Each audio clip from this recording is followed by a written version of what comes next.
Mic check, 1 2. Mic check, 1 2.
Testing 1, 2, 3.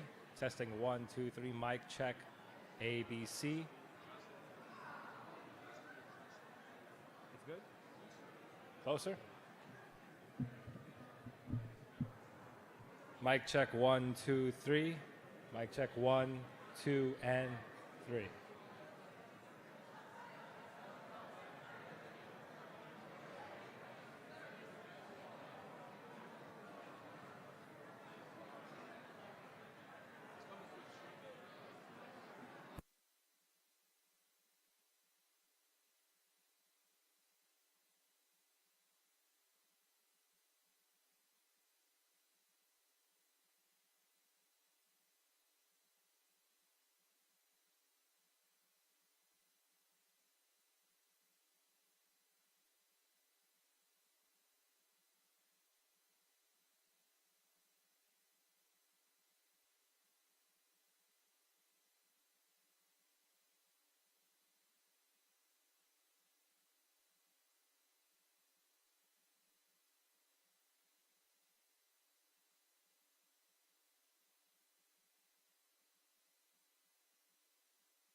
turns off, it sometimes cycles.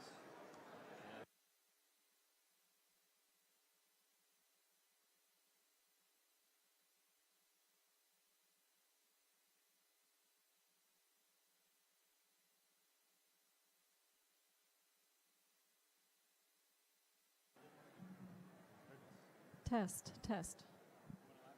Not yet, but not too loud. That's loud enough. Oh, oh.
I think it will be better if I sing from the podium. It's more fun. Okay.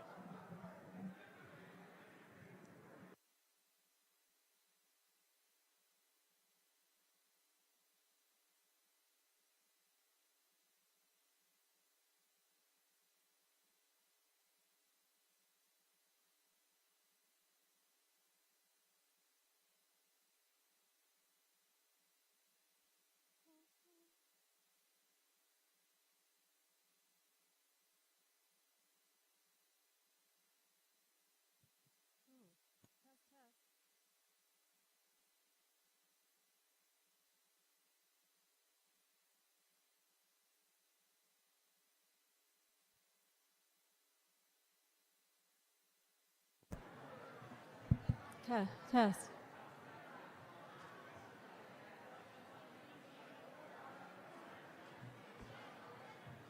Oh.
Ladies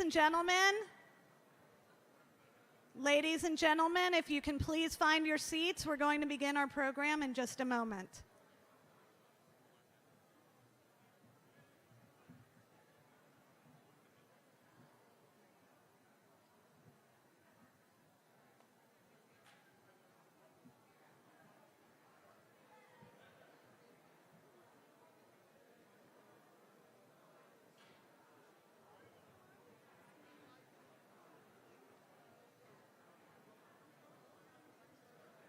Good morning, Thanksgiving Diversity Breakfast.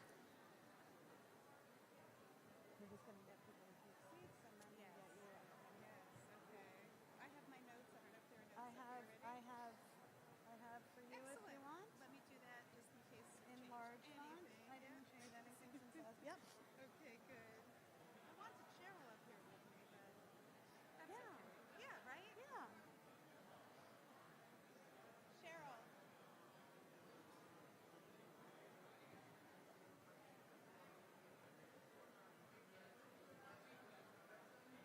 What usually works is a big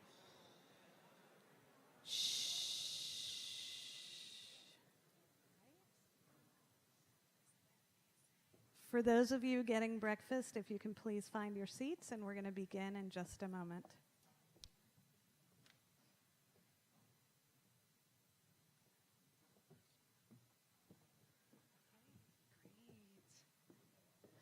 Good morning, everyone, and a warm welcome to you all. My name is Nancy Friedtanzer. Together with Cheryl Sachs, we are proud to serve as co-chairs of AJC Westchester Fairfield's Interfaith and Intergroup Relations Committee, under which this Thanksgiving Diversity Breakfast is organized. While we were scheduled to have Reverend Dr. Gregory Smith, senior pastor of the Mount Hope AME Zion Church in White Plains, lead us in singing America the Beautiful, as a member of the clergy, he had to assist a parishioner with an emergency and therefore could not join us in person this morning. We are, however, honored to have Karina Calabro, our Thanksgiving Diversity Breakfast music director, lead us in singing America the Beautiful. Please rise.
Thank you, Karina, for that beautiful rendition.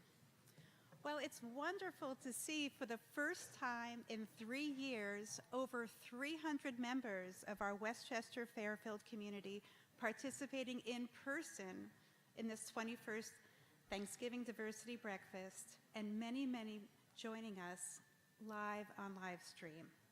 We want to extend our sincerest thanks to the 4 co-chairs of this breakfast, who have worked tirelessly to make this program such a success. Reverend Doris K. Dalton, Chair of the Board of Westchester Human Rights Commission. Reverend Stephen Hulton.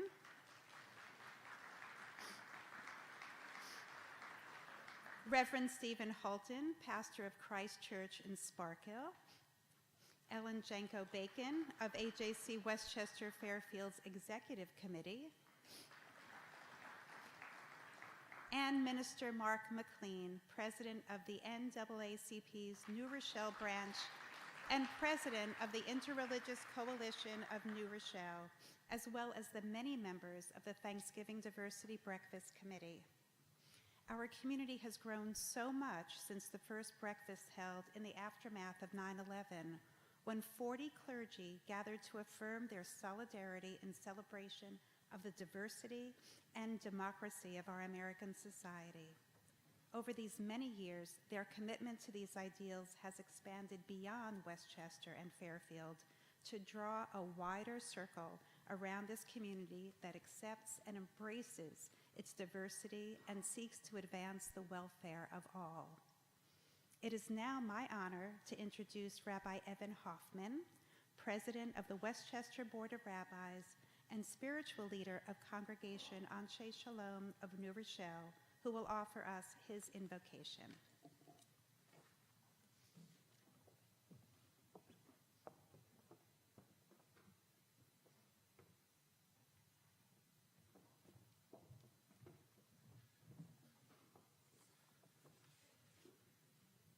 Dear friends, we are assembled here today to celebrate the diversity of our beloved Westchester community.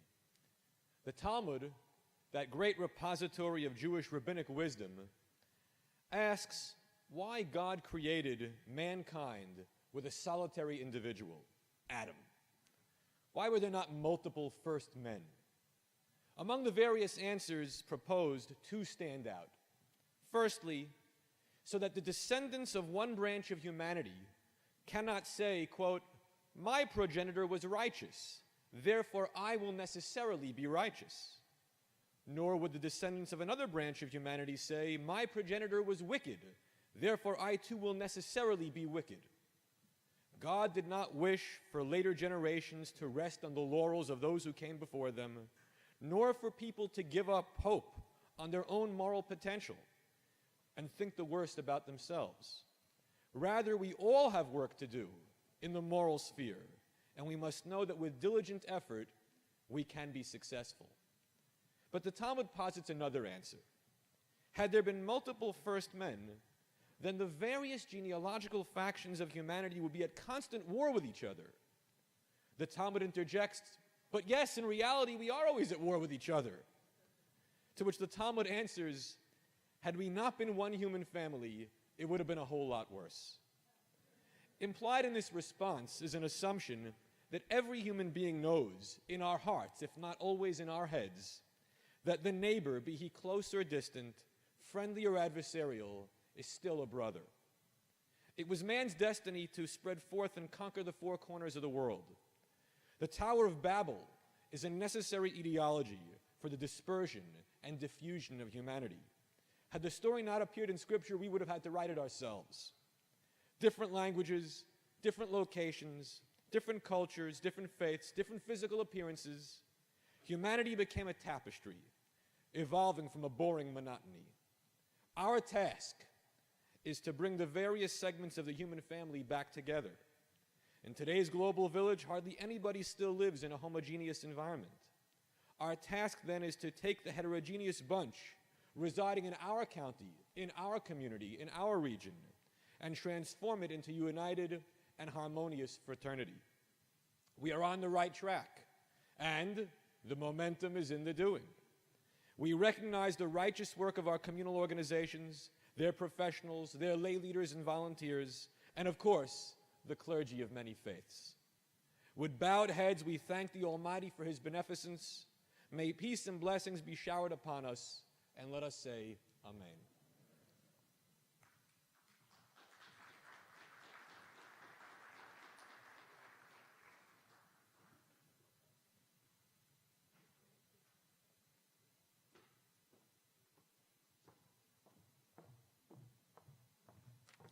Good morning and welcome.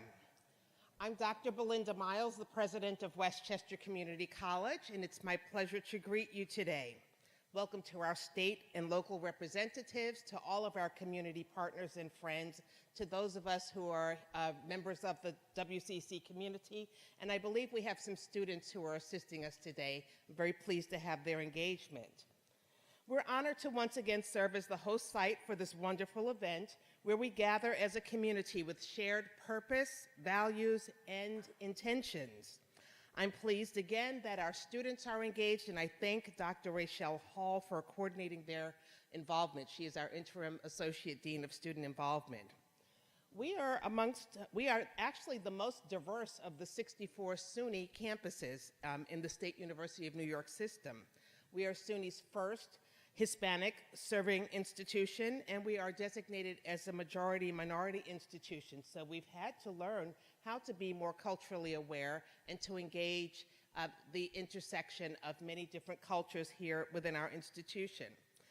And our collective diversity, equity, and inclusion work is complex and multifaceted, and it does need momentum, and it does have a long arc that we must traverse.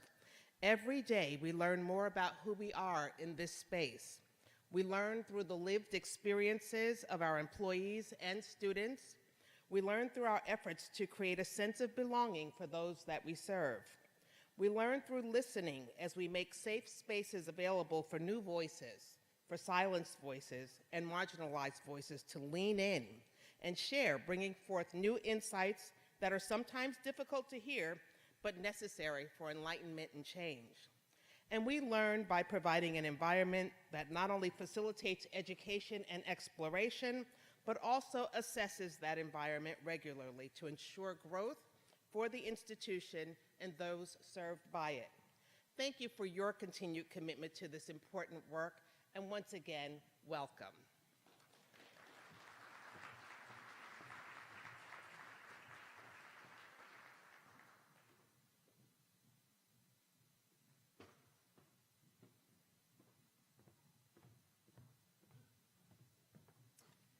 If you'll open your book to the first page, you are in orange and the reader is in black. God, creator of all, we pray for an America of the people, by the people, for the people, in all its religious, racial, and ethnic diversity, coming together in unity.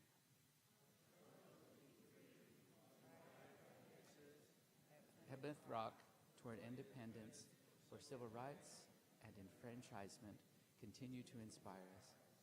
We are heirs of many proud traditions that have known oppression and labored for liberation. We will not desist until all are redeemed. Religious tradition. Call upon us to emulate our God as our healer, our neighbor. Do unto others as you would have them do unto you, and strive together toward good works. At a time when hate is rising, we commit to modeling love. When racism and anti-Semitism rear its ugly head, we will show the better way, how light overcomes darkness and justice defeats evil. We are caught in an inescapable network of mutuality, tied in a single garment of destiny. Yet there are divide us, but we will not allow them to prevail. We cherish and defend democracy and pluralism as bedrock foundation for Americans' future. We reject integration and exclusion and embrace innovation and inclusion. We pray that you, God, will be with us as we join together in fixing the broken and fulfilling the promise of a healing world.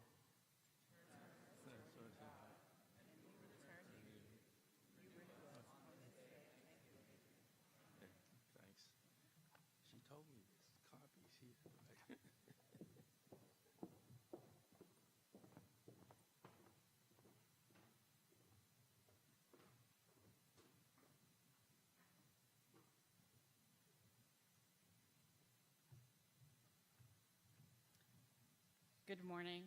I'm Diane Hirschberg. I'm an AJC board member, and I'm reading the following prayer on behalf of Ola Nasir, founder of Our Common Beliefs. And I'm sharing a prayer on gratitude from the Holy Quran. Allah the God, the most gracious and benevolent one, taught the Quran, created man, taught him speech, and gave him intelligence. The sun and the moon follow calculated courses, and the stars, grasses, and trees bow down. He has raised the sky and set the balance so you would not overstep the balance. So establish weight justly, not letting the balance give short measure. And he has set the earth for creatures with fruit therein, and date palms with dates and grain, with stalks like corn and fragrant herbs and plants. Now which of the blessings of your Lord do you deny? Thank you.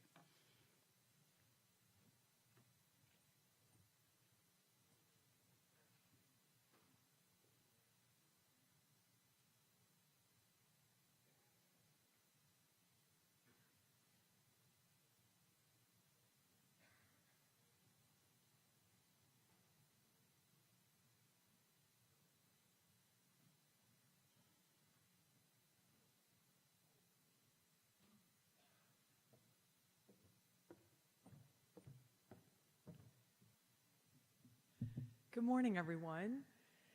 My name is Caroline Simmons. I'm the mayor of Stamford, Connecticut, and what an honor it is to be here with you for this Thanksgiving Diversity Breakfast, a wonderful moment to bring together 110 community partners, faith leaders, dignitaries, and community members ahead of the Thanksgiving holiday to come together in unity, prayer, and gratitude. I first want to thank all of our faith leaders who are here today for the work you do to bring unity, love, and healing to our communities. Particularly at a time when there is such polarization and division in our country, thank you for bringing us together and for your messages of unity, love, and healing. At a time when so many are suffering, thank you for the work you do to feed the hungry, to house the homeless, and to care for the sick. And thank you for calling on all of us to be guided by what Lincoln described as the better angels of our nature, to be more loving, forgiving, and generous in our day-to-day lives. Thank you for reminding us to slow down and practice prayer and compassion. Indeed, as faith leaders, you are role models and sources of light and inspiration to us all. To the American Jewish Committee, thank you for the important work you are doing here in the U.S. and in Israel to advocate for the Jewish people and for being a voice for defending democratic values around the world. At a time of rising anti-Semitism and hate, thank you for the work you do to condemn anti-Semitism in all of its forms. In Connecticut, anti-Semitic incidents increased 42% in 2021. According to the Anti-Defamation League's annual audit of anti-Semitic incidents, there were 34 incidents of vandalism and harassment against Jewish people in our state, an atrocious trend that unfortunately we are also seeing nationally and globally. I just returned from a conference in The Hague with mayors from across the world and from the US, and unfortunately these trends are spiking in the US and in countries like France and Germany, where there have been a 7% and 13% increase in anti-Semitic incidents. This is unacceptable, and we will not allow for this type of hate and discrimination. That is why I'm proud that Stamford was one of the first cities in Connecticut to sign a proclamation adopting the International Holocaust Remembrance Alliance's working definition of anti-Semitism. And thank you to the AJC for your partnership in making this possible. We were also proud to join the U.S. Conference of Mayors and dozens of mayors across the country in signing a declaration condemning anti-Semitism, because it is our responsibility as local leaders to call out this injustice and hate. And why I was proud to advocate alongside other legislators for mandatory Holocaust and genocide education in classes in all of Connecticut's public schools, so that we never forget the atrocities committed against Jews and that they are never repeated. As the mayor of Stamford, the 16th most diverse city in our nation, I have the privilege of witnessing the magic that happens when you bring diverse groups of people together. We have residents who speak 71 different languages in our city, who come from all different faiths and backgrounds, and this diversity is our greatest source of pride and strength. As mayor, I'm committed to ensuring that we are building a more inclusive, equitable, innovative city where everyone can thrive. Since taking office in December 2021, we've made progress towards these goals. My administration hired the city's first director of diversity, equity, and inclusion, who's working on embedding equity and inclusion into all of our city departments, boards, and commissions. We created a new position of public safety community liaison, filled by the wonderful Reverend Hill, who joins us here today, who's working closely with faith leaders and community groups to make sure everyone in our city feels safe. As a city, we have a zero-tolerance policy against acts of hate, and we followed suit of what the Connecticut legislature did in calling out acts of hate crimes, increasing the penalty from a misdemeanor to a felony, and making sure that our city calls out hate crimes and has a zero-tolerance policy. We also have strong partnerships with local clergy leaders and the wonderful Interfaith Council of Fairfield County, led by Mark Lingle, who is with us today, to support those who are most vulnerable in our community, residents that need affordable housing, food, and other supports. To conclude, it is an honor to be in this work with all of you, and I'm grateful to be part of a community that is filled with so many devoted leaders like you, committed to making our world a more loving, unified, and peaceful place. Martin Luther King said, "Injustice anywhere is a threat to justice everywhere." We are caught in an inescapable network of mutuality, tied in a single garment of destiny. Whatever affects one directly affects all indirectly. Thank you for the collective work you all do to rid our world of injustice and to bring more light, love, and peace to our communities. Thank you.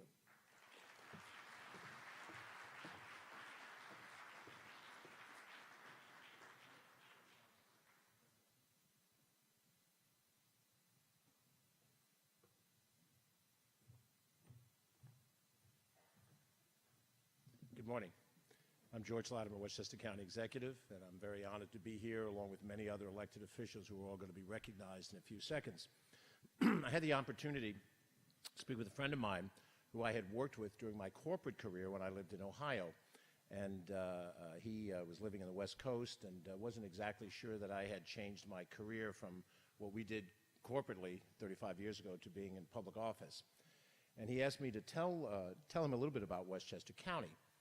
And I explained that we were a very fortunate county, that like Fairfield County, where Mayor Simmons is in Stamford, we had a strategic location right outside of New York City, and we had a very easy commute into New York, which made us attractive for people who wanted to work in the city but be outside the city. That we were home to major U.S. corporations, IBM, PepsiCo, MasterCard, Regeneron, and so forth. We had a beautiful river to our west and a beautiful sound to our east, and we had a drinking watershed that supplied drinking water to us and New York City, and at the same time had the effect of creating beautiful lakes in the middle of our northern part of the county. We had many hamlets that were attractive small towns to live in, and we had vibrant cities like Yonkers and White Plains, Mount Vernon, where I grew up, and New Rochelle. And after I gave him the catalog of all these things, he said to me, well, it sounds like you've got everything you need to have. He said, what's the one most important thing that you have? And I thought about it before I answered him.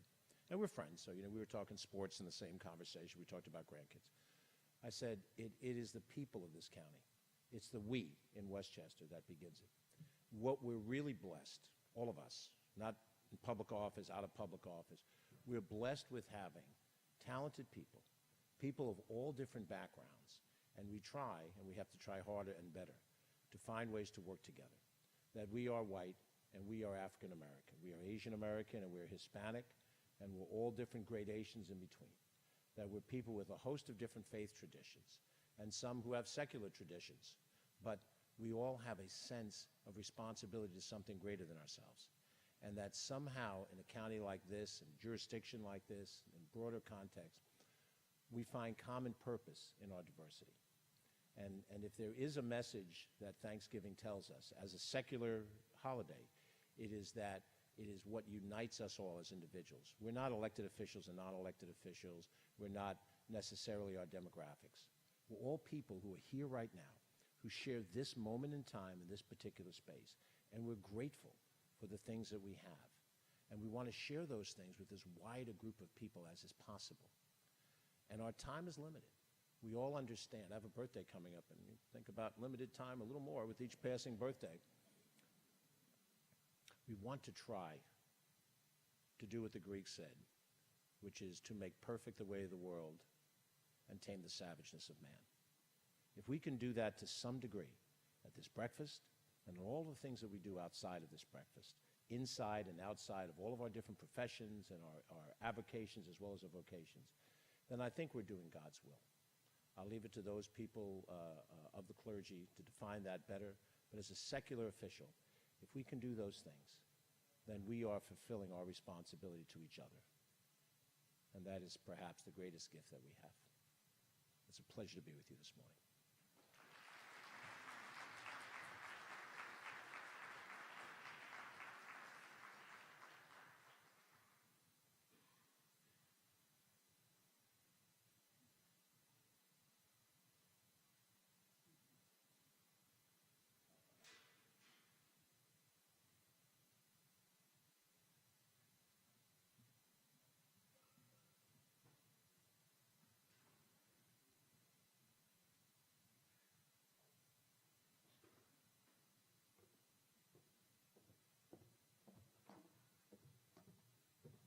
Good morning. Bienvenidos. Shalom. Salam. Merhaba. And in Tigrinya, Kameh Alechem. My name is Myra Clark Siegel, and I am the Regional Director for AJC, American Jewish Committee, Westchester, Fairfield. And I have the great honor of introducing Lieutenant Governor Antonio Delgado today. And I want to thank all of you for joining us, either here in person or on live stream with us. Over 110 community partners, over 300 participants in person, and several hundred people on live stream. This is the spirit and the strength of our communities. And we are honored to gather together this week before Thanksgiving, finally in person, after 3 years of COVID, where yes, we broke Zoom when we did this together over the past 2 years, but now we have broken the capacity of the SUNY Westchester Community College gym. So thank you.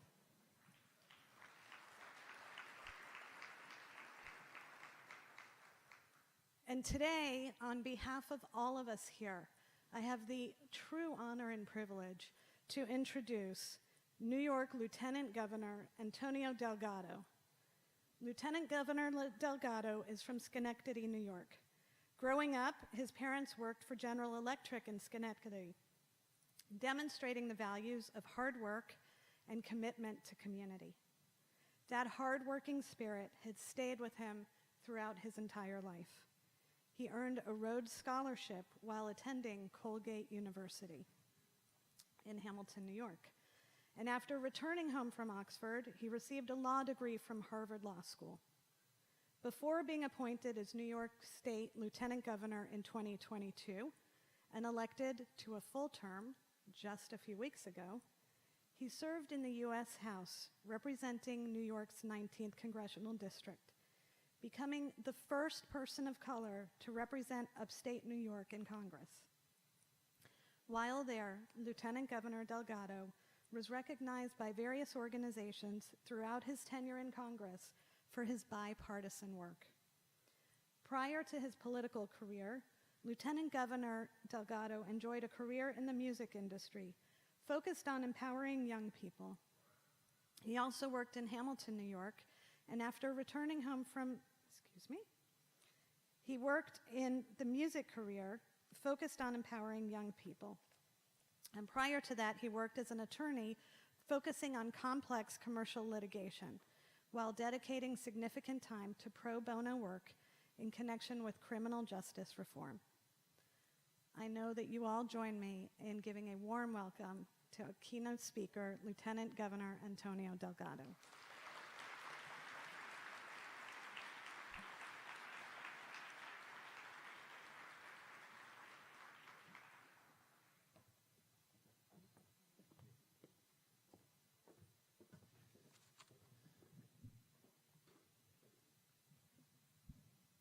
Good morning. Make sure I get this right. It is good to be with you all. Myra, thank you for the introduction and the kind words. To all of the leadership at AJC, thank you for your commitment to empowering us through our shared humanity. Certainly want to acknowledge my friend, the county exec, George Latimer. Always good to see you. I don't know if the majority leader is here, Andrea Stewart-Cousins, but definitely want to acknowledge her as well. And of course, to all the faith leaders and elected officials and public servants and community leaders who are here in this room today, thank you for your commitment to love, and to justice. It is really good to be with you all at this Thanksgiving diversity breakfast. You know, Thanksgiving and the holiday season in general is a time of celebration, but it's also a time for reflection and resolution. Regardless of your faith that you celebrate or how you go about it, we all sort of turn inward, ideally, in the time of the holiday season. And I want to do some reflection, if I can, a little bit this morning. There's noted we are living in some dark times, in a time where hate and violence are no doubt on the rise. in all forms, be it anti-Jewish, anti-black, anti-Asian, anti-gay. It's everywhere. And we see it tragically unfolding across New York, from the Buffalo Tops mass shooting back in May, to Brooklyn, where a rash of anti-Semitic attacks were terrifying our Jewish brothers and sisters. And even more troubling is that these hate crimes are now more and more happening at houses of worship across a variety of faiths. Think about that. Places of worship where people come together in faith, in the spirit of love, are under attack. Now, I, as noted, grew up in Schenectady. I grew up in the church, Macedonia Baptist Church. I was there every Sunday. My mom made sure of that. And if I wasn't there on Sundays, I was there on Saturdays because I was in the choir and I was an usher boy, so I had to do usher practice. And I was there on Wednesday nights because I had Bible study. And during the summertime, I had vacation Bible school. So that's where I come from. And every time I'm home, my mom makes sure I go to church.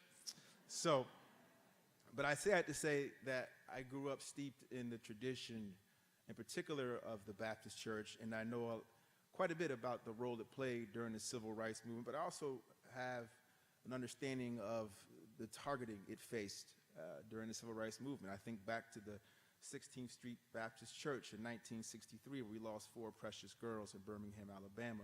You fast forward to 2015 in the Charleston church shooting at the Emmanuel African Methodist Episcopal Church. And then we see these attacks also happening at synagogues, still shaken by the anti-Semitic terrorist attack at the Tree of Life Synagogue in Pittsburgh back in 2018. Last year, we saw a string of attacks targeting synagogues across New York City. Earlier this year, video captured an individual lighting a book and a piece of cloth and throwing them through the front gate of the Brotherhood Synagogue in Manhattan. My wife, some of you may know this, she's black and Jewish, Lacey Schwartz Delgado. She comes from a long line of Jews from Eastern Europe who came to the States through Ellis Island. She was raised in Woodstock, New York, bat mitzvahed at the Woodstock Jewish congregation, was very dedicated in her upbringing to her background. And we are raising our 2 boys, 9-year-old twins, Maxwell and Coltrane, for the jazz lovers out there. We are raising them Jewish.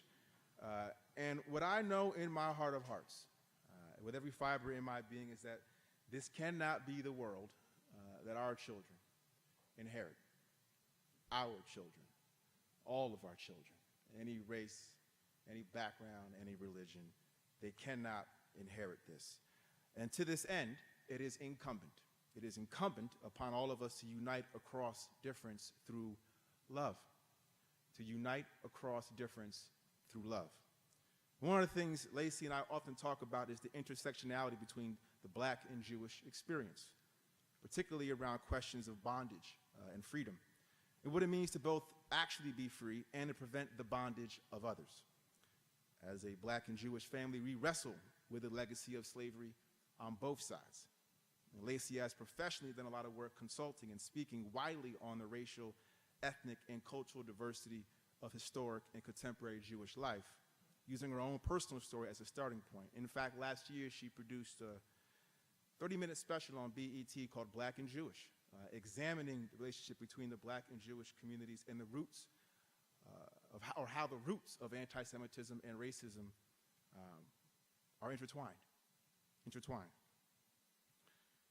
Being able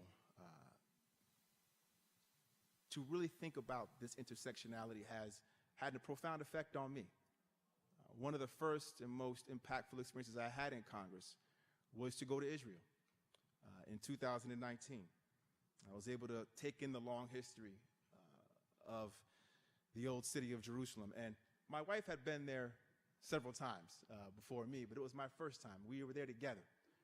And to be there with her and to take in that history, to stand before the Western Wall, to take in the Holy Basin, and to just take in how long the history stretches back, and understand at the same time the grave threat and danger faced and the proximity of that threat.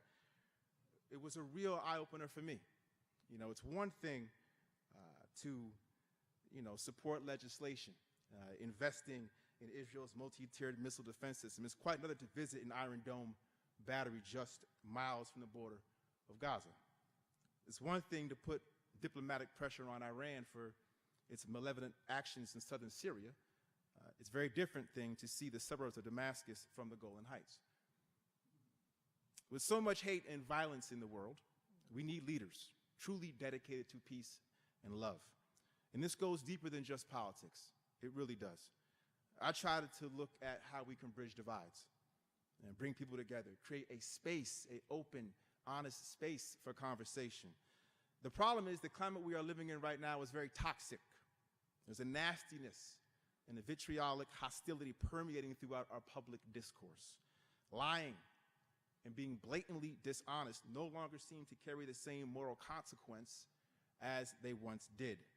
There's a growing pessimism and cynicism that is making us less compassionate and less understanding of one another. Instead, we are growing more rigid and hardened in our respective points of view. Essential democratic norms like mutual respect and tolerance and self-restraint have withered away, leaving no room for error, no room for misspeaking, or no room for those to learn and better educate and inform themselves. Being vulnerable is critical, and we cannot cancel conversations. It is imperative that we have difficult, honest, truthful conversations. Otherwise, we create an incredibly fertile ground for the rise of hate and violence. So we have to step back in this moment. Ask ourselves, what is the end game here? What are we going to do to be more intentional with how we engage with one another? We need to remember, as the great Nelson Mandela once made clear, no one is born hating. No one is born hating somebody because of the color of their skin, background, or religion. People must learn to hate.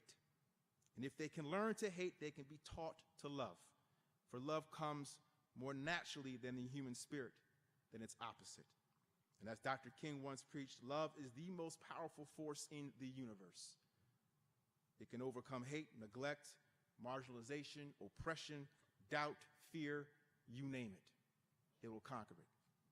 Now more than ever, we need to love each other, to restore civility in our public discourse and the dignity of humanity in our shared experiences. I know the power of love. It was mentioned that I was the first person of color to represent upstate New York in Congress. That district is the 8th most rural congressional seat in the country. 90% white, a district that our former president won, that only 1/3 of which shared my party affiliation. And I won it because we tried to meet people where they were. We led with love. I listened and tried to bridge those divides and find common ground. And when I listen to New Yorkers, there are themes that ring true no matter what your party or ideology, your race or your creed, gender or sexual orientation. At the end of the day, we all want our children to grow up free from discrimination and hate, where they can live in peace and love without bearing the weight of the injustices and scars of the past, which is why anti-Semitism or any other form of discrimination, whether it comes from the left or the right, has no place in the world. And this administration will always respond swiftly to threats driven by hate and attacks on justice, providing law enforcement support for hate crimes, investigations, as well as funding to enhance security at places of worship. It is critical that we do this work. It's also sad that we have to take these kind of steps to offer protection on the outside of these institutions and buildings. I want to just be clear about this, though. That's not going to ultimately stop the issue, the problem. The change has to grow from inside out, not outside in. More security and protection is necessary, but it is not sufficient. We must address extremism and divisivism with work, with prayer, with love, with conversations. Love of democracy, love of country, love of neighbor, love of New York.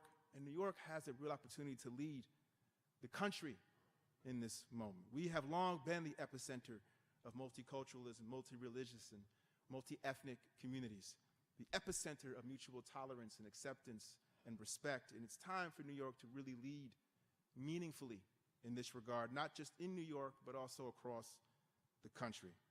And this is why I'm very incredibly humbled, beyond words, to serve this state and to serve all of you. I love you. I mean that when I say it. I really love all of you. And I want to just leave you with a quote. If you can't tell by now, I'm a big fan of Dr. King. And there's a lot of things he said, and we quote a lot of different messages, but one that's always struck with me as I've read his materials and tried to get a grasp of his profound understanding of the world and peace and love. This one struck a chord with me that I just want to share with you as we go our own ways and try to make a difference in the world through love. He says, "Oceans of history are made turbulent by the ever-rising tides of hate. History is cluttered with the wreckage of nations and individuals that pursued this self-defeating path of hate. Love is the ultimate force that makes for the saving choice of life and good against the damning choice of death and evil. Therefore, the first hope in our inventory must be the hope that love is going to have the last word." Let's make sure it does. God bless.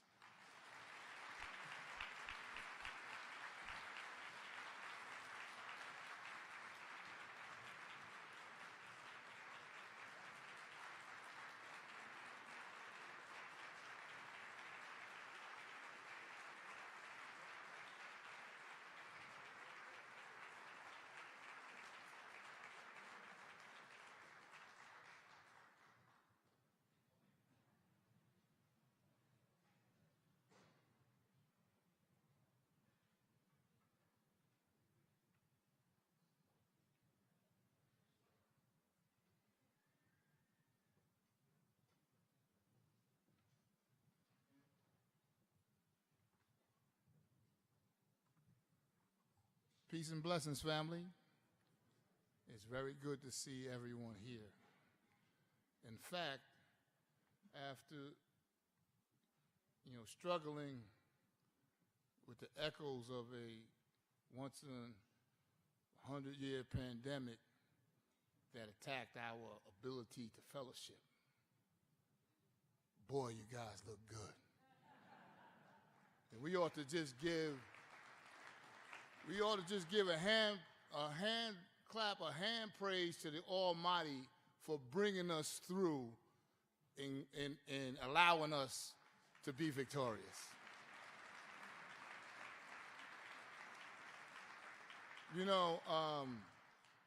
What we're doing here is very important.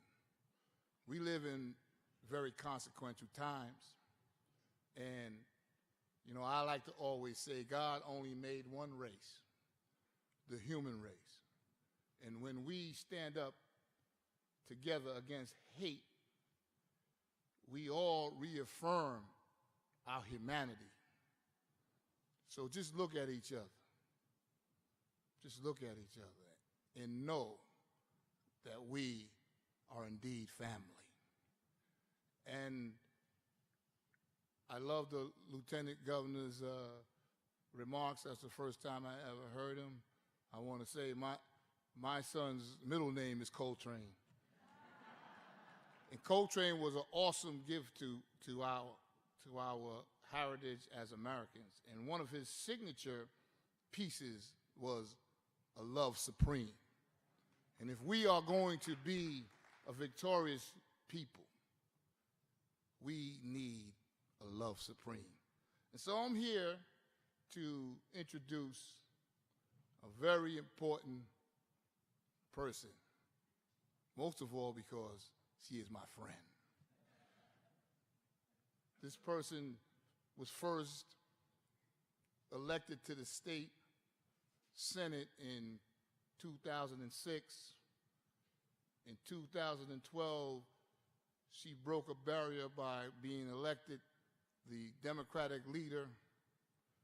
And in 2013, she smashed another ceiling by being the first woman and African American to be voted to lead the majority in the state Senate. She was born and raised in New York, and she is committed to fighting for everyone, especially those that are most vulnerable. And she is committed to leading with strength and compassion, all while looking good and elegant. So it is indeed my honor to present to those who know her and introduce to you those who don't, the leader of the New York State Senate, the Honorable Andrea Stewart-Cousins.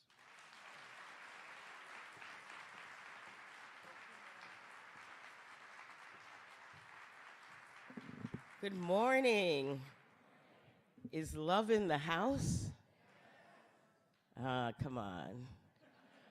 Is love in the house? Okay. Because this is the job that we have to do. And I'm so happy to be in the presence of our great Lieutenant Governor. Antonio, thank you for coming right out the gate and showing us who you are, living that life, and trying to lift us all over the state and nationally to a higher ground. We need your leadership. Thank you.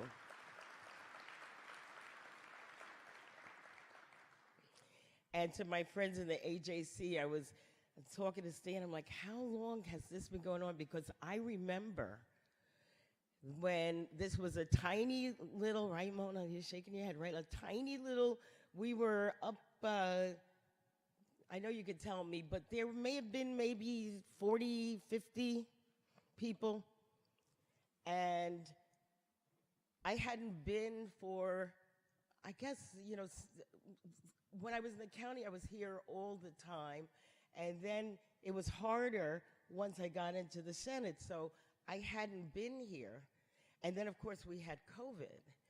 And so to walk in this gymnasium and see so many friends, so many people who have been in this struggle and continue undaunted to be in this struggle, it is so heartening. And so please, give yourselves a round of applause. We need you more than ever right now. We need you more than ever. And Dr. Miles, I don't know, where'd she go? Thank you. She was there. Okay. Well, I also want to thank her for hosting this. Now, you already had a keynote speech, right? So, yeah, and listen, my voice isn't all that great today, so I'm good. Thank you. So, you know, and Mark, my friend Mark, you know, he called me and he's like, can you be the keynote? Okay. And then he says, you know, the lieutenant governor, so you'll be a co-keynote. And I'm like, okay. But I mean, we have work to do. You know, these tables require attention because I think the strongest part of what we do and what we will do is to once again create that dialogue. Because if we're not talking to each other, if we're living in a virtual world, if we are governing ourselves by who likes and doesn't like what it is we tweet, if we are going farther and farther into our corners, we will not do the work. And I would submit that most everybody in this room has experienced some level of racism, anti-Semitism, homophobia, Islamophobia, whatever it is already. And that's why you're here. And we just suffered through this COVID situation. And we've been locked down for 3 years, afraid of an unseen virus. We've been told that we are vulnerable. We know we are vulnerable. We felt vulnerable. We watched people around us leveled, and some of us lost. People in our positions, as the county executive and so many of my elected colleagues, and so many of the clergy here, you know, time after time, virtual wakes, virtual funeral. I mean, awful. We've been traumatized. We have, many of us, PTSD. And most of us don't even know what we do to make ourselves whole, much less somebody else. And that's why it's very easy for the voices who would have us live in fear to tell us that not only are we afraid, but we're afraid of every other person who's not just like us. We're afraid of what they're thinking. We're afraid of what they could potentially do. It's okay to be afraid, and if you're lucky, somebody will take care of you, somebody maybe with a gun, or you lock them up, whoever. Give everybody guns, lock everybody up. That's pretty much the answer. In this room, we know fear is not the answer. In this room, we know that we're not afraid of the other because we are the other. We are somebody else's other. And we know that in this work, we are called to be fearless. And sometimes that takes psyching yourselves up. Sometimes it takes reminding you of how far you've come to be in this space. And sometimes it takes a breakfast like this to remind us that we are not alone. That there are other like-minded people who will not only break bread, but will stand in solidarity with you in doing this work. That's why this breakfast matters. That's why my speech to you is to tell you that we need you more than ever. I was walking across the street, and it was right after Election Day, and for those of you who took part in these elections, and thank you so much for voting for me, and I see Shelley and Chris, and thank you all for letting us continue what we do. But I'm walking across the street, and this guy was walking across the street too, and then he looks at me and he said, "Democrats are bad people."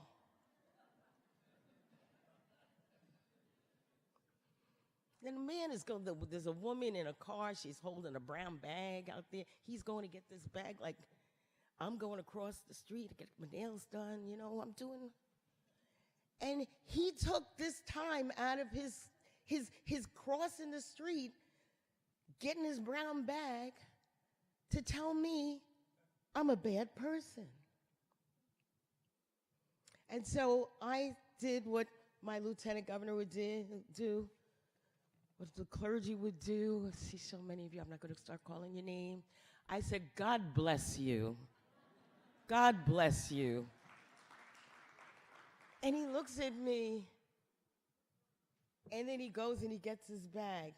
As soon as that happened, a car comes up, honks at me and says, "I voted for you, congratulations." And another car came up and said, "Thank you."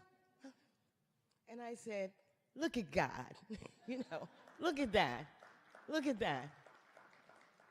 Because this guy threw this negativity at me, and within seconds, 2 more people came and reaffirmed who I was and why it was important. And that's what we're up against.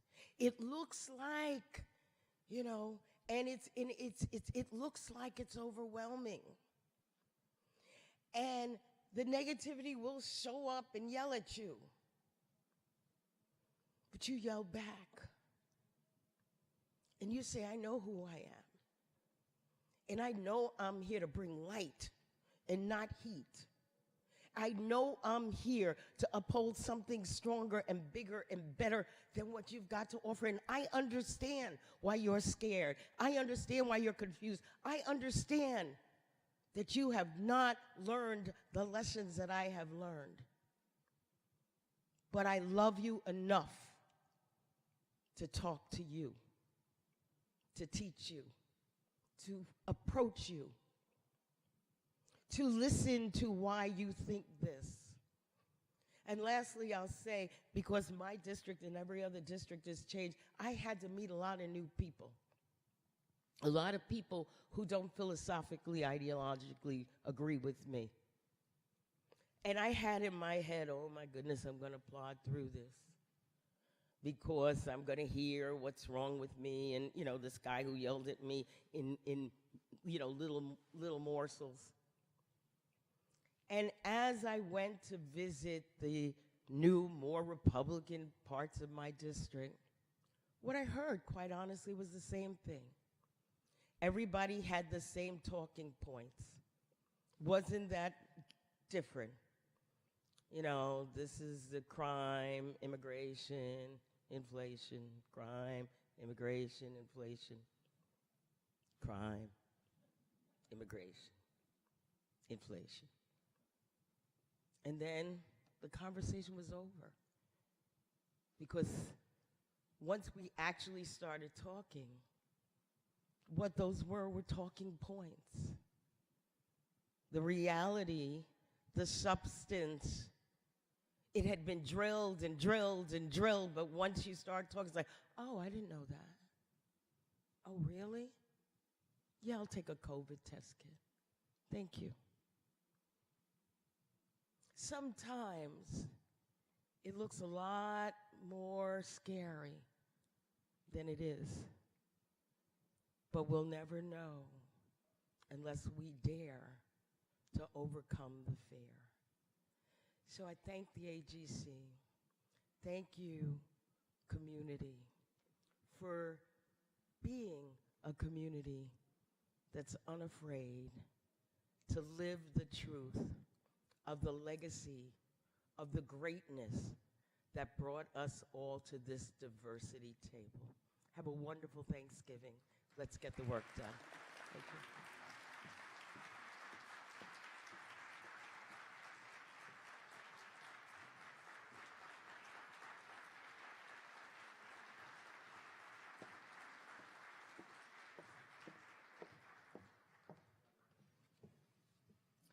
Wow, I hope you are all as inspired as I am by the words from Stamford, Connecticut Mayor Caroline Simmons, Westchester County Executive George Latimer, Lieutenant Governor Antonio Delgado, and New York State Senate Majority Leader Andrea Stewart-Cousins. I'm sure you join me in gratitude that we have such incredible leaders in Connecticut and New York who step forward and work tirelessly to make our society better. And each one of them has made very clear that they need our help in doing the work that they do. So, of course, our organizations are nonpartisan, and so many issues we work on, particularly standing up against hate and celebrating the diversity of our communities, are too important for one political party. Indeed, these issues must be championed by all of our elected and appointed officials, and that is why we are so proud to partner with our officials, many of whom themselves have signed on to the Community of Conscience Statement. We also know that Congress is in session in Washington, and so while our federal elected officials wanted to be with us in person, we're actually glad they're in Washington on our behalf. But I am so grateful to be able to recognize the government officials and their representatives who are able to be with us here today. We're so honored and privileged to have so many of them, so I'm going to ask you, please hold your applause until I'm done, and I'm going to ask each of the, after I read your name, if you could please stand. Ana Alonso, Counselor, Mission of Spain to the United Nations. The Honorable Caroline Simmons, Mayor of the City of Stanford, whom we had the pleasure of hearing this morning. Dorothea Avery, Stanford DEI Board. Carmen Hughes, Director of Diversity, Equity, and Inclusion, Stanford. Reverend Winton Hill, Director, Stanford Public Safety.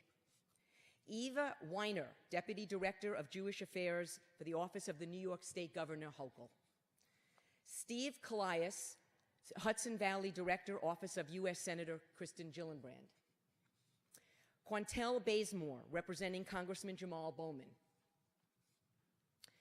Nate Saul, Office of Representative-elect Mike Lawler.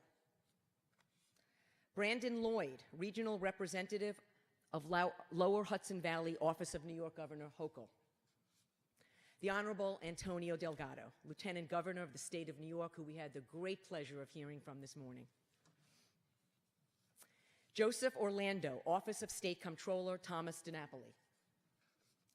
Allison Spindell, Director of Community Affairs and Engagement, Office of New York State Attorney General Letitia James. The Honorable Andrea Stewart Cousins, who we just heard from, had the pleasure of hearing from. The Honorable Shelley Mayers, New York State Senator. The Honorable Chris Burdick, New York State Assembly. The Honorable George Latimer, Westchester County Executive, who we also had the pleasure of hearing from this morning. The Honorable Mimi Rocca, Westchester County District Attorney. Crystal Collins, Director of Faith-Based Affairs, the Office of the County Executive. The Honorable Nancy Barr, Vice Chair, Westchester County Board of Legislators. The Honorable Verdad Gashi, Westchester County Board of Legislators.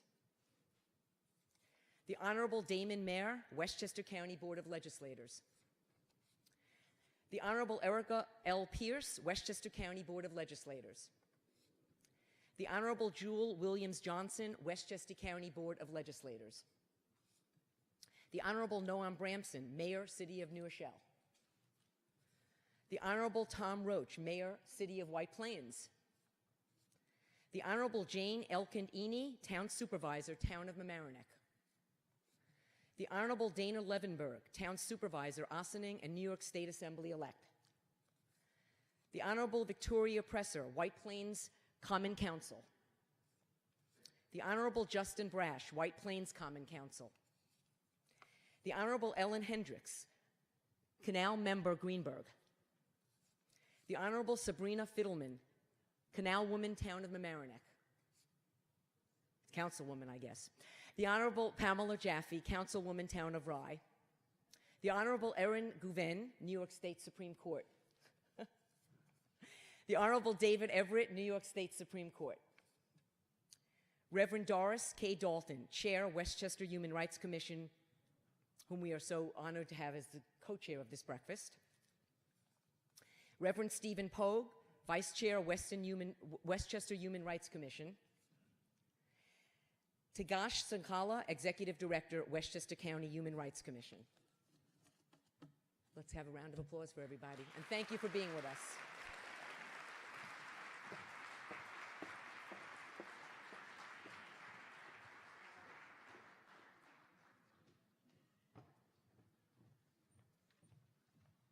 Thank you, Ellen.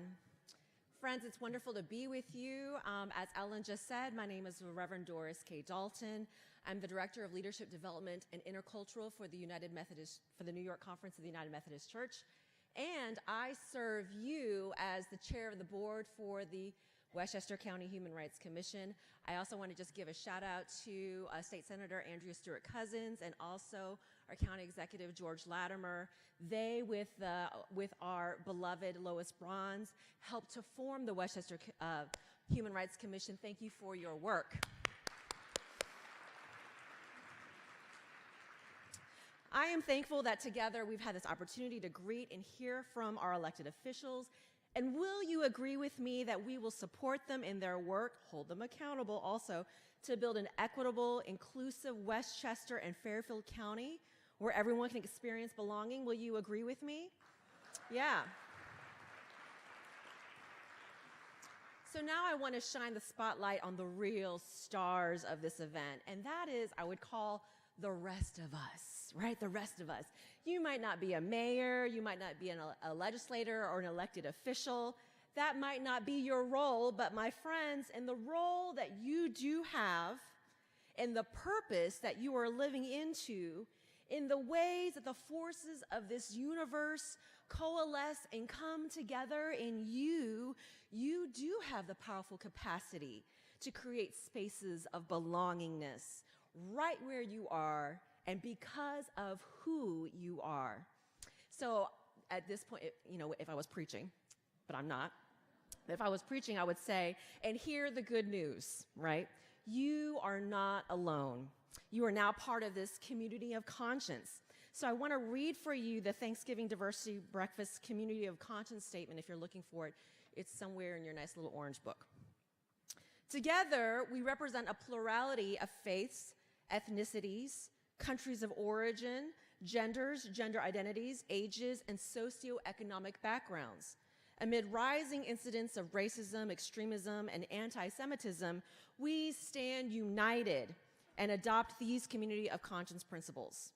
We invite all who share a concern for the future of this great country, our appreciation of its fundamental strengths, our conviction that it must overcome its challenges, and our resolve to honor the American spirit to join us in this community of conscience.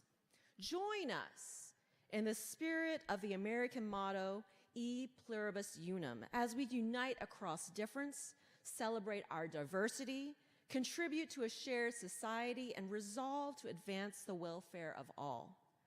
Join us in the spirit of patriotism as we strive proudly and boldly to uphold American ideals of equality, of dignity, of opportunity for all.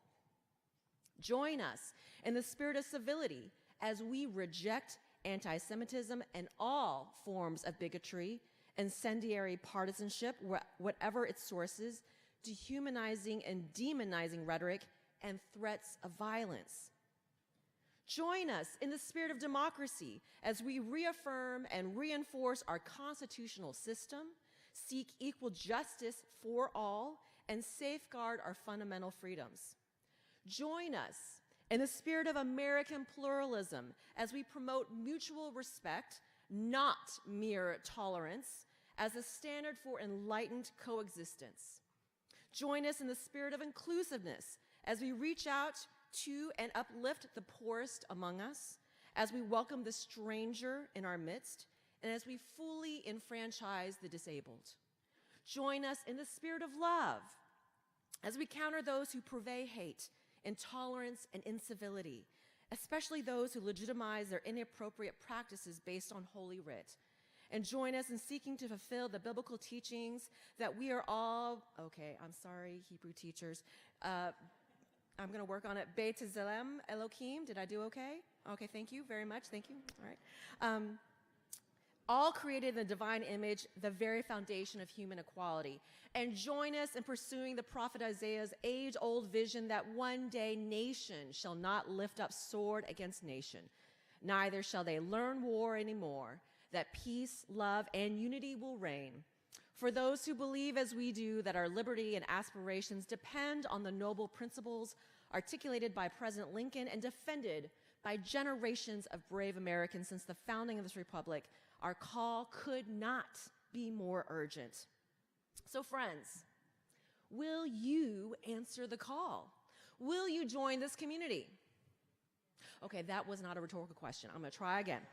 Friends, will you answer the call? Will you join this community? All right. Then it is time to take action because our individual thoughts and prayers do not create communities of belonging, nor do they build the momentum for change. We must be doers. We must be upstanders for our neighbors and the strangers we encounter, even if you're crossing the street, right? Right, State Senator? And being part of the momentum doesn't mean you need to leap tall buildings in a single bound or run in a state election. In fact, it is the small actions that together begin to make a huge difference. So here are a couple of things you could do. You could begin by signing the Community of Conscience statement and then committing to actually do some of the things, some of the items listed in the Upstander Guide in your booklet. It takes practice, it takes grace, it takes forgiveness, it requires commitment. And over time, our community of conscience will grow wider and wider because of you. And if you are ready, and I hope you're ready, the work begins right now.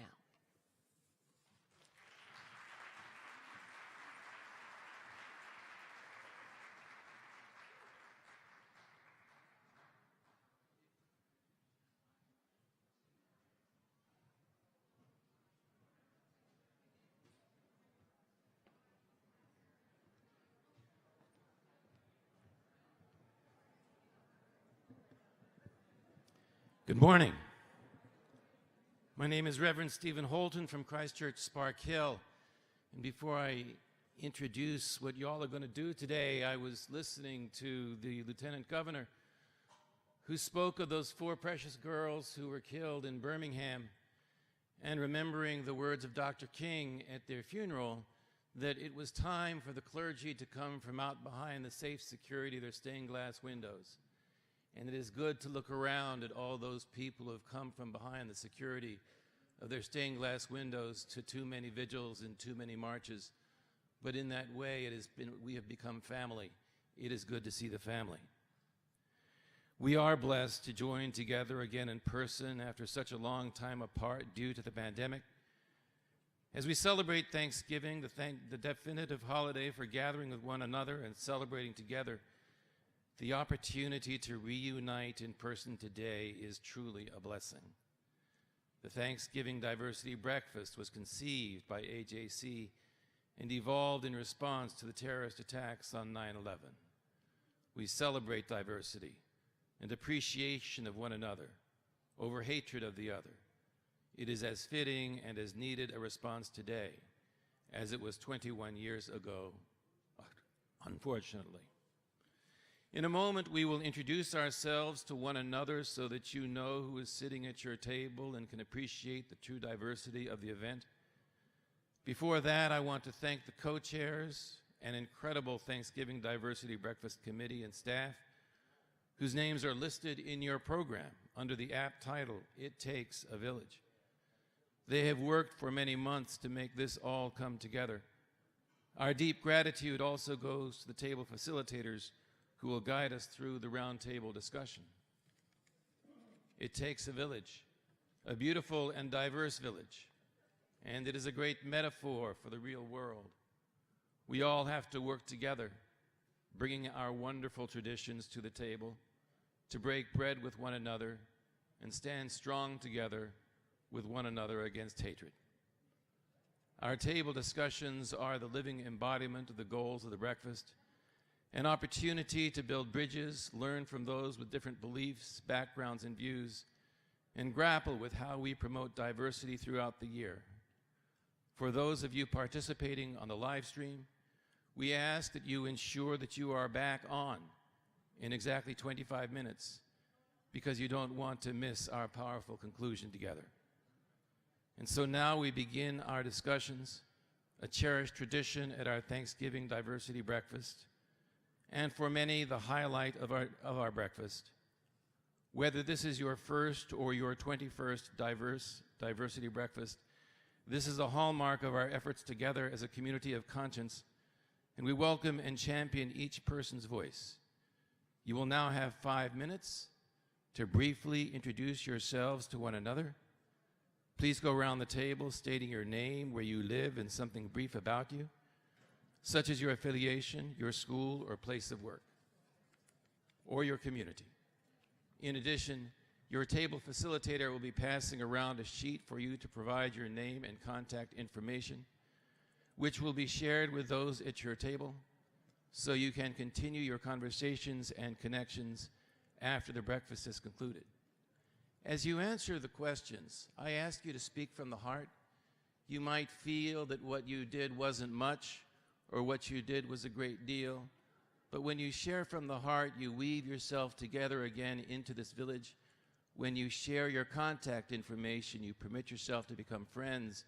And it is said that we are separated by 6 degrees of separation. I would change that. We are separated by 6 degrees of friendship. Today you become friends. This year, as you can see on your table centerpieces, programs, and the America's Table booklet, we are highlighting the 9 core principles of the community of conscience. You will see cards on your table for each of you to take action today by signing your name, if you can, as an upstander and member of the community of conscience.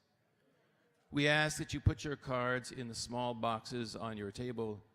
We will publicize the names of the signatories to this statement as a strong, unified statement in celebration of our communities and standing strong together. And now enjoy your table discussions and welcome to your village. Thank you.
I hope you're all enjoying your discussions. I do want to let you know that you have 5 minutes left, and then we need to continue with the program. All right? Thank you.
if we could regather at our tables, you're doing what people do when they've gotten to know the whole village. They're gathering in the town square and catching up and taking pictures. But if you could all return to your particular homes. In my scripture, it says, in the house of God, there are many dwelling places, in this case, many tables, so return to yours. I do hope you all have found the round table discussions to be engaging, interesting, and enlightening. We hope that this has provided you the opportunity to make new friends from diverse backgrounds and viewpoints. It is now my honor to welcome a special guest to speak briefly about the importance of being an upstander, the Very Reverend Father Kirill Angelov of St. Michael the Archangel Ukrainian Church. We will then have a special benediction by Pastor Abner Kotobonia and a special closing that you don't want to miss. Father Angelov.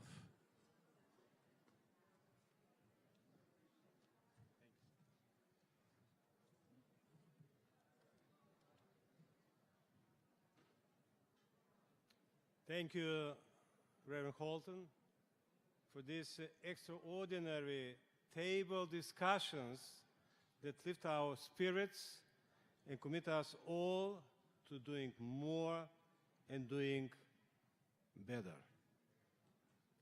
Dear clergy, Lieutenant Governor Antonio Delgado, he left because he has to go. A dear friend and neighbor, Senator Andrew Cousins, Westchester County Executive George Latimer, he's leaving the hall. George, hello. Mayor Simmons, the government officials, Thanksgiving Diversity Breakfast leaders, members of AJC, and each of you here on this beautiful and peaceful day. Good morning.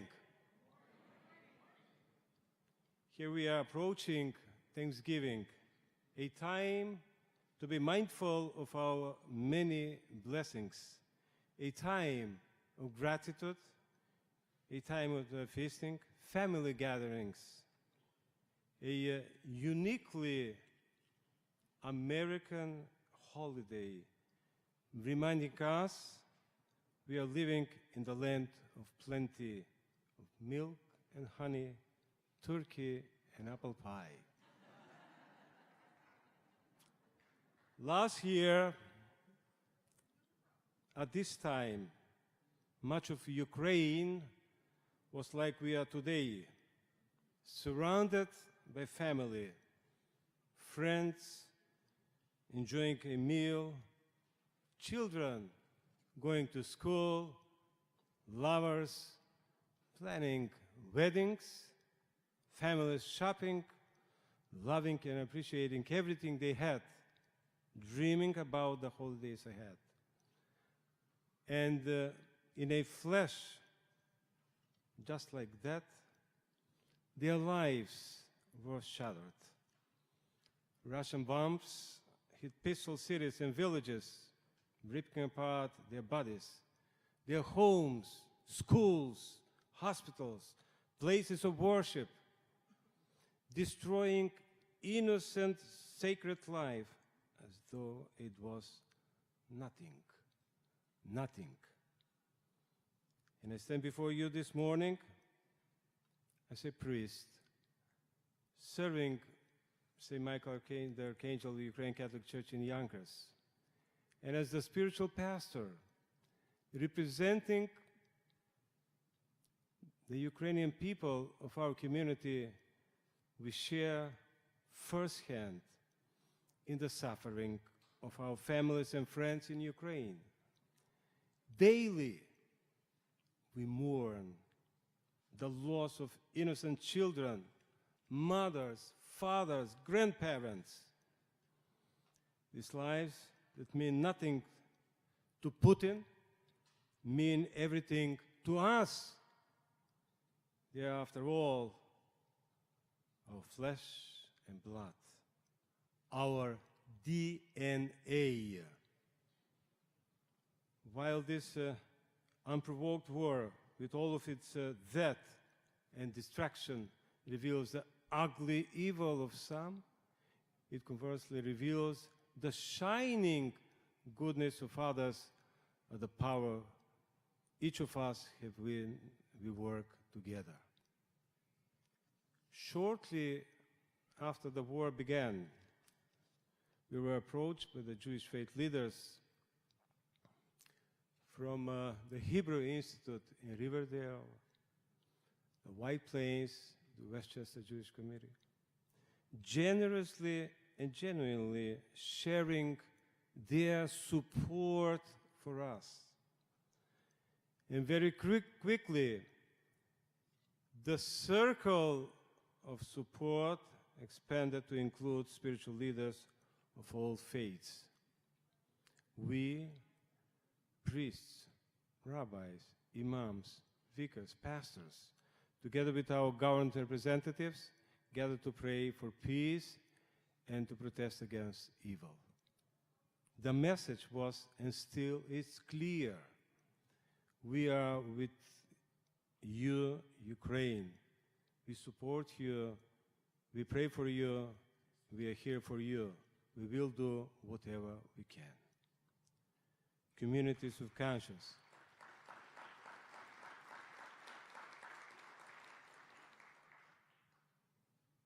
Communities of conscience draw a wider circle.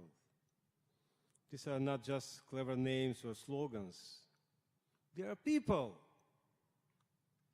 who know with certainty that, yes, we can celebrate our differences, but it's in knowing we are more similar than different.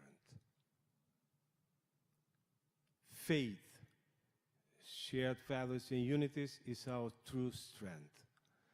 We have seen remarkable things happen. Strangers have opened their homes and their hearts, whether traveling halfway around the world or helping in our communities across Connecticut and New York. The impact of your efforts are tangible and deeply, deeply appreciated. So, my dear friends, may your circle continue to grow wider. May your conscience always guide your actions, and may the many blessings you have given others be returned to you 1,000-fold. Together, we are stronger. A happy and peaceful Thanksgiving to you and your families. Thank you, and God bless.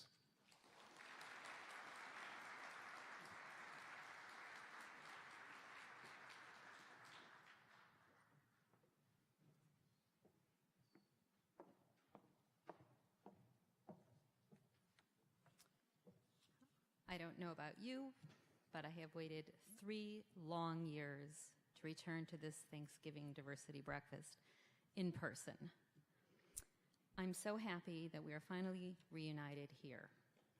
My name is Cheryl Sachs, and I'm co-chair of AJC Westchester Fairfield's Interfaith and Intergroup Relations Committee with Nancy Freed Tanzer.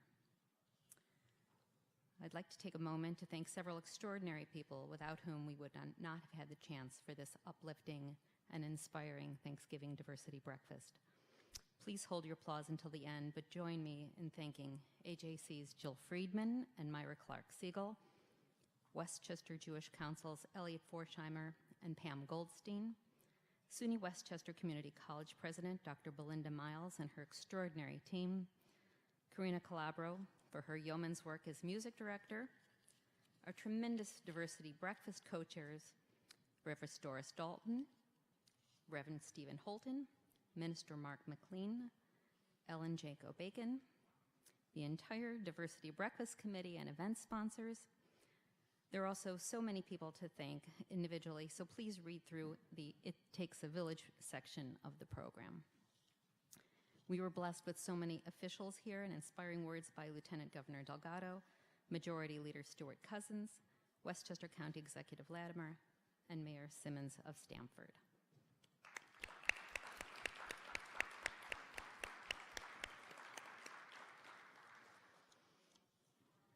Over the past several years, we have witnessed an enormous growth of mistrust in our institutions and previously unimaginable expressions of bigotry and hatred in person and online.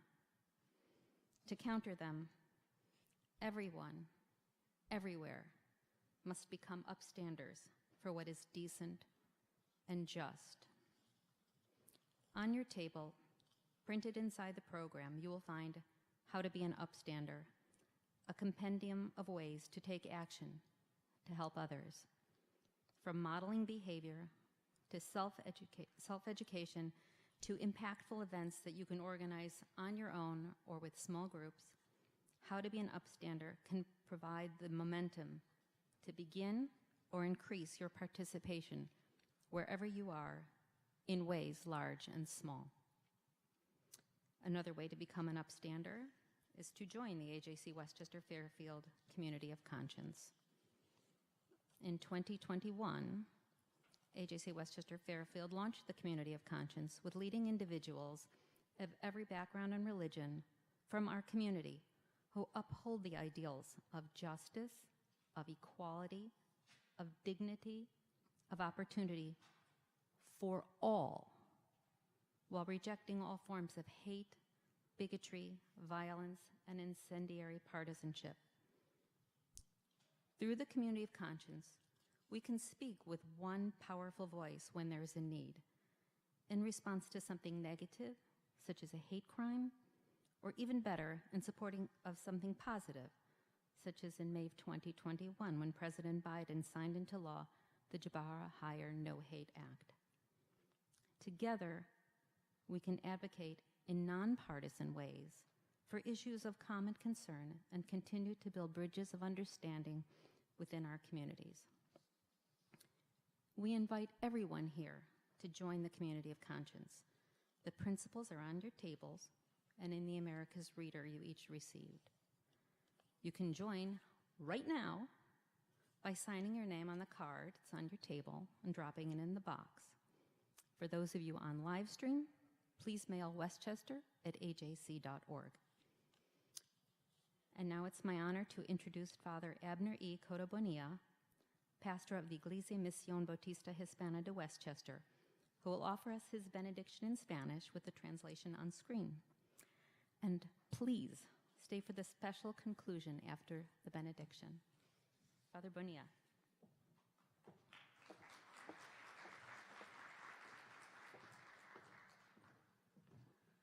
Buenos días, good morning. We have had a good time, right? Let's have the benediction. Buen Dios, el Dios que ha estado y está presente con nosotros.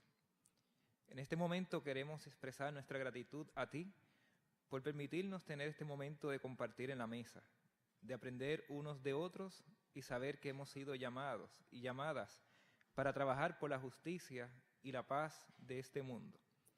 En medio de las dificultades y situaciones adversas que experimentamos en este mundo, permite que tu amor y tu gracia llenen nuestra mente y nuestro corazón, para no olvidar que en ti, buen Dios, tenemos esperanza.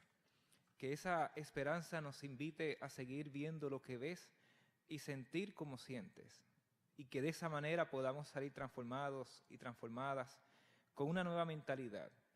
Aquí en medio de la diversidad que nos une, te pedimos tu bendición para cada uno de nosotros y en los lugares los cuales servimos.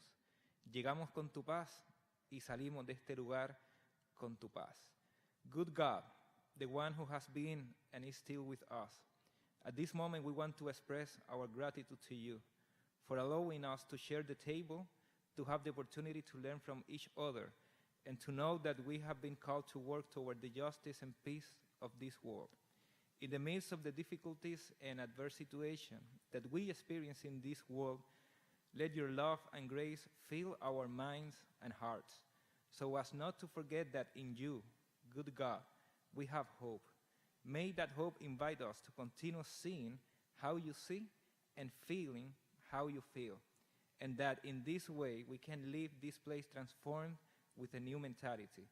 Here, in the midst of the diversity that unites us, we ask your blessing for each one of us and for the people we serve.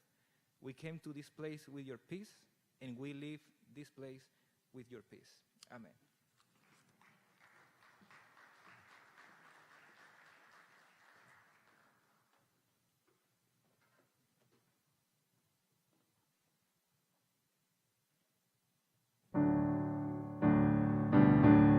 Draw the circle wide. Draw the circle wide.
guys.